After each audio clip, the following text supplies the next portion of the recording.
amplifies the message that they're trying to preach. They're not looking at it as a distraction from the world that they're living in, I'm going to guess. Wouldn't that be fantastic? No, And it would that's give us suspense to good the whole point right show, there. like a Yep. ticking time bomb. So now that we know a little bit about, the group move and what they're about, let's move into what led up to and what happened on May 13th, 1985. Now, there's 3 different encounters, right? The third one being on May 13th, 1985, but there's 2 others that we're going to talk about first before that one. So the first encounter was on March 28th, 1976 at around 4 a.m. Some of the MOVE members had just got out of jail and were returning to their house that they were all living in together. So at 4 a.m., when they pulled up and all started getting out of their vehicles, the MOVE members that were inside of the house came outside and started greeting the members, and they started celebrating right there in the street. MOVE said that they weren't making a lot of noise, but someone in the neighborhood said that they were and called the police and complained. The police showed up and an argument ensued between the police and the MOVE members. Police then called for reinforcements and then decided to raid the home of MOVE members. During the raid, 6 police officers reported injuries, 6 members of MOVE were arrested, and a 3-week-old baby named Life Africa was dead. An investigation as to what happened during that raid never took place. So this is like a very important part of their first encounter with the police, because somehow during that raid, that baby ended up dying. And we're going to go back to that during the Strange Facts and Findings, because there's individuals who talk about that moment. But that's just the first encounter to kind of give you a taste of what was going on with the MOVE members and the police in the area. All right, so on the second encounter, that was a year later in 1977. MOVE members were all living together, like we said previously, but this time they were at a Powelton Village house at 311 North 33rd Street, and they were receiving a lot of complaints by their neighbors. And, well, what were their neighbors complaining about that day? Well, a lot of the MOVE members were outside of their home holding up their guns and saying, "No longer will we be beaten or intimidated by the police without a like response." I actually seen a video clip of this, and there was a lot of them outside of their home, but not only on the outside of their home, but like on the roof of their home and on the streets, and they were walking around with shotguns and SK and a whole bunch of different weapons. Kind of like they were showing intimidation to the police. And then, of course, it prompted the neighbors to call the police. Not only did they call the police, but this also caught the attention of that Mayor Frank Rizzo. And he said, "Look, you guys as in the police, y'all need to take action." So the police obtained a court order demanding MOVE members to vacate the home and surrender their weapons. MOVE stated that they would only agree to vacate and surrender their weapons if the police released their members who were held in city jails. So in the summer of 1978, MOVE members reached a deal with the city. They would turn over their weapons and leave their building if the city would release several MOVE members from city jails. The city honored the terms of the deal, but MOVE didn't leave the building. And I want to ask a question real quick. Dan, did you ever find out what happened during that break from 77 to 78? Was it kind of like a standoff? Because there was like a year discrepancy from 1977 when they were first, when the police obtained a court order demanding the MOVE to vacate the home and surrender their weapons, to the summer when they reached a deal with their city. Was it just kind of like a negotiation going on the whole time? It was like a standoff or negotiation where some of the members of MOVE decided to honor the deal. They surrendered their weapons and moved out. Unfortunately, some of them stayed. Oh, okay. All right, so some left and some stayed. All right. Okay. So on August 8th, 1978, the tension reached what seemed like its peak. The police attempted to forcibly remove MOVE from the building with water cannons and battering rams, and they were met in return with gunfire from the building's basement. Officer James J. Ramp was killed by a shot to the back of the head, neck area. Several other officers, 5 firefighters, 3 MOVE members, and 3 bystanders were also injured. The police backed off and it went back to a standoff. After several hours of holding out, the MOVE folks finally surrendered and began trickling out of the basement one at a time. But the cops were livid over Ramp's killing, and then the other injured officers. They went after Delbert Africa, the MOVE member who had been taunting them from the building. They grabbed him by his dreadlocks before throwing him to the ground. Several officers kicked him and stomped him. This moment was captured on film by a Philadelphia Daily News photographer. Yeah, we'll link that video clip up for you on our Patreon page. The next scene captured by the camera is this. A man is on the ground. Police surround him. Our news camera is located in a third-floor apartment diagonally across the street from MOVE headquarters. The armored truck is the same one into which police had just dragged two of their injured brother officers. We don't know what sparked the violence here. Was the black man resisting arrest, or were some police officers' tempers spilling over as they dragged their wounded from the line of fire? All right. So yeah, y'all see the part where they didn't know if the newscaster, they didn't know if he was resisting arrest. Did he look like he was resisting when he was getting his face stomped in? I mean, those were full-on kicks. I mean, yeah, like he was laying down on the ground with his hands to his side, and they were running up and soccer kicking him in the head. Yeah. Really? It was very deliberate. That made my stomach drop. That was horrible. Yeah, it was. Did you push all the way to the front? Definitely be warned, like if you go to watch that, it's not nice to watch. No, that honestly, doing this whole document, I didn't even watch that part of the video or seen that. Now that I've seen it, I saw the pictures of him on the ground, and but I never saw that video. That was first time. Whoa. Now, isn't that one part of that, like, was it the Let It Burn documentary? Isn't that part, like, on the cover of it? Where he's, like, held out like that? I don't know. I don't know. Okay, so just on the MOVE's website, they have a MOVE documentary that they're selling. It's the MOVE documentary 2004 and MOVE Confrontation 1978, 2 movies on DVD. And that picture where he's like this, and they're pretty much one cop has like a shotgun to his face and everything. So that's where I saw it. Dude, that fucking cop's about to hit him right upside the head with the fucking helmet. Hit with that. Yeah. Yeah, and so when I told you I saw pictures, this is one of the ones I saw. I did not see the video. That is just, you're right, Dan, he is winding up for that, hit him with that helmet. Oh, I don't know if you saw in the document in the chat, the Let the Fire Burn documentary that you were trying to find before. I think it's hard to find because they actually sell it on their website, I guess, to help pay for their website and stuff. So it's part of their store. So I don't know if they like have it to where no one like can use it other than when they buy it or something like that. They might have switched it. They had a proper website for it and everything, like letitburn.com, and that's where I was linked to look at it, but like I said, I looked on Netflix, I saw it on Amazon, but it said not available, so I was like, okay, it's weird. Yeah, on their website, they sell it to where they'll ship it to you and everything.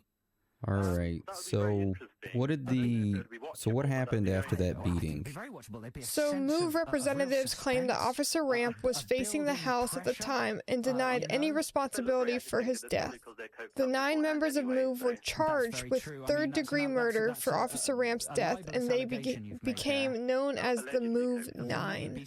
Each was sentenced to a maximum of 100 years in prison. And they were Chuck, Delbert, Eddie, Janet, Janine, Merle, Michael, Phil, and Debbie Africa. Now, these were the 9 that were left, or these were the 9 that stayed in the building, right? That is what I believe is during the raid when Officer J. Ramp was shot and killed. Yeah. And all of them were charged. Holy shit. I know. And the fact that they all said like Ramp was facing them, and like there's a lot of speculation on who shot who, but it's frustrating. Why would the cop have his back to the people he's trying to? Yeah. get into. It makes a lot more sense that his own people shot him in the back of their head because they weren't thinking. Yeah, that's during the yeah. That's a good theory. Oh yeah, of course. Like Well, that. she's going to say Yeah. the same, so there you go. All right, so that was the second encounter, and it just seems to build up and build up and build up. So now we're going to move to the third encounter. So the third encounter, you know, we're not going to go straight into it. We're going to say a couple things that lead up to it, to where then the encounter happens. So in 1981, Move relocated to a row house at 6221 Osage Avenue in the Cobbs Creek area of West Philadelphia.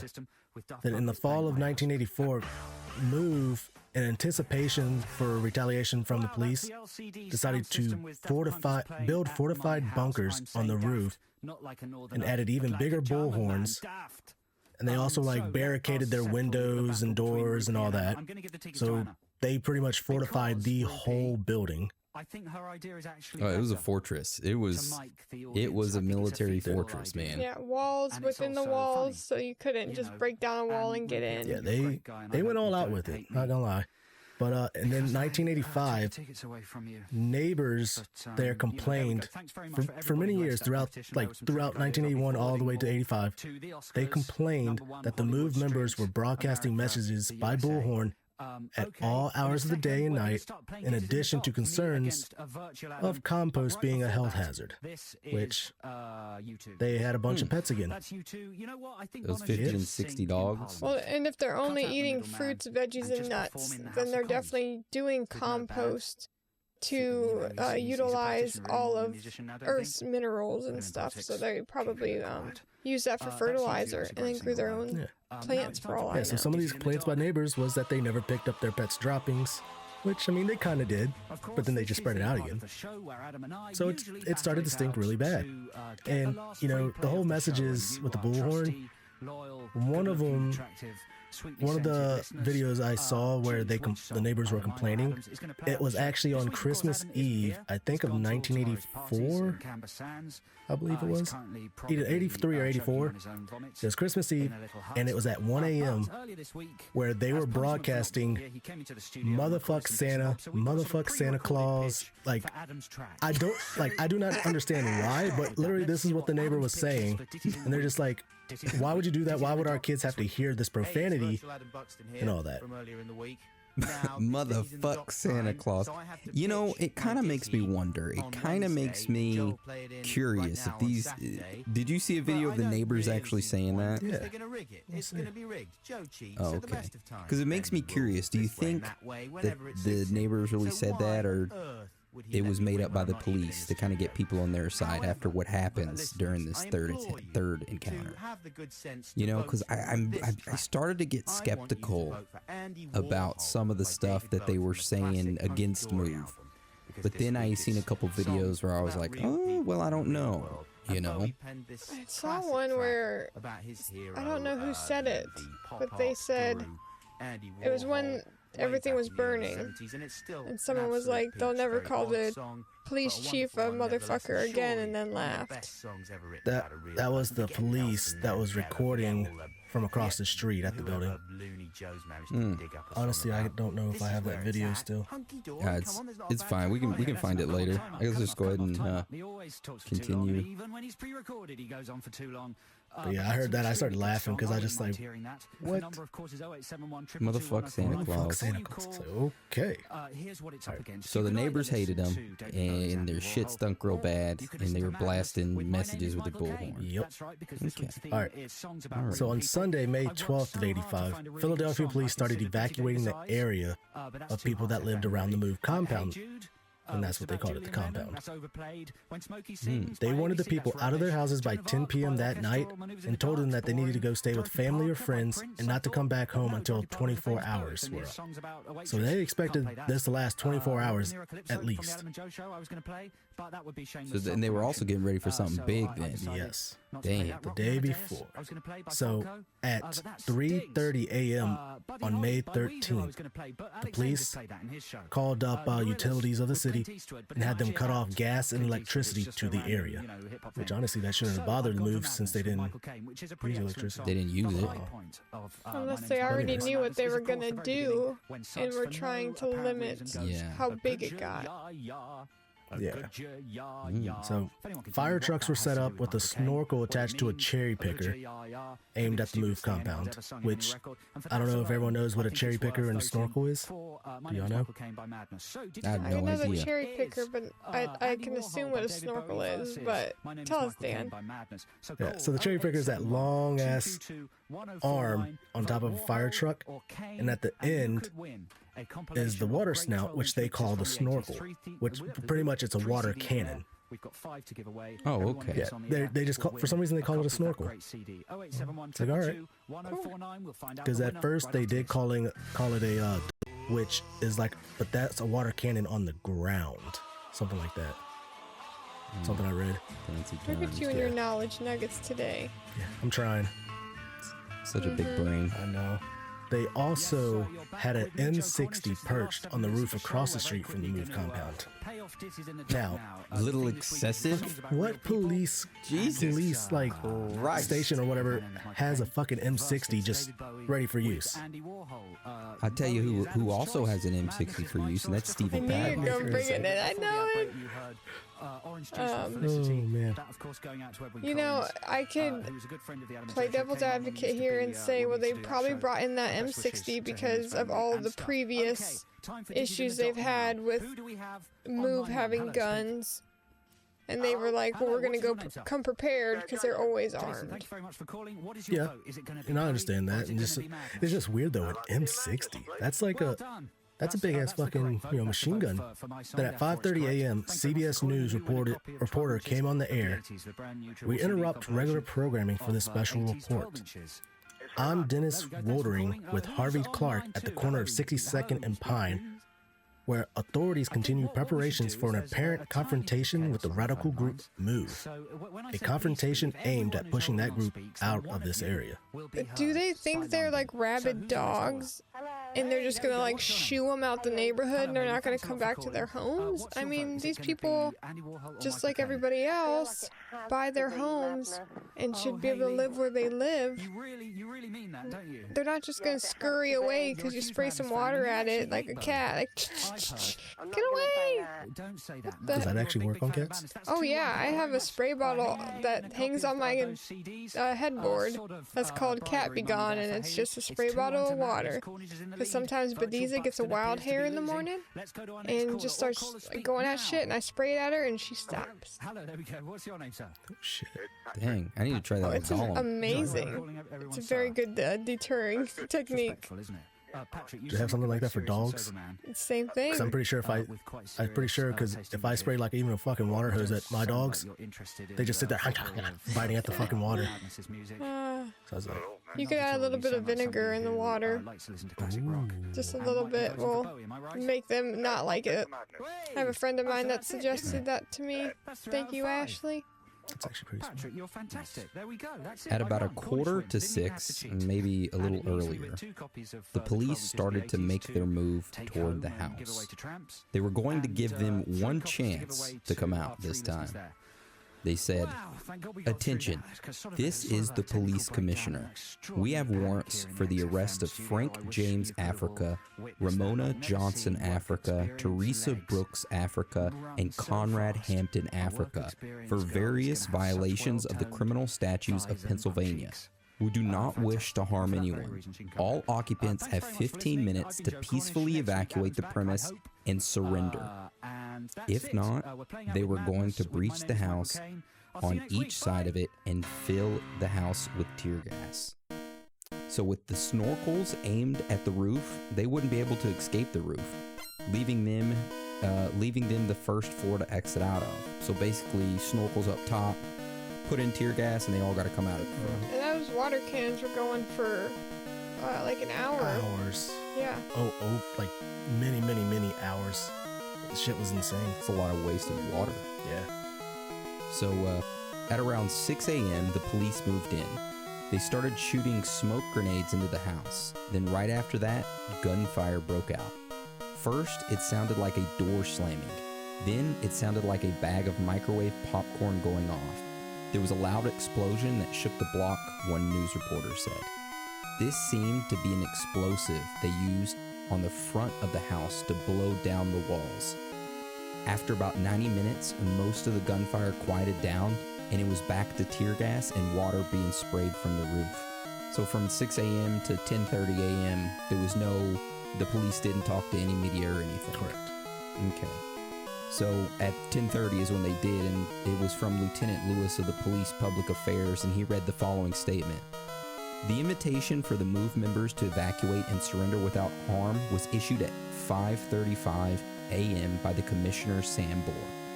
At 5:58 a.m., the first discharge of weapons was fired from the MOVE residence at the police, and the police responded with controlled fire, only in a reactive posture. And there has been no fire from the MOVE house since 7:30 a.m. So since 7:30 a.m., it was a total standoff. MOVE's compound was filled with water, tear gas, and smoke from the smoke grenades, in hoping that they would try to flee the house out of the first floor. But, of course, that didn't happen. Police were pretty much at like a pause, like an impasse, because they did not have any backup plan for this situation. However, they were talking about alternatives, though. So when they talked about the controlled fire, supposedly they said that they were firing at like kind of like over the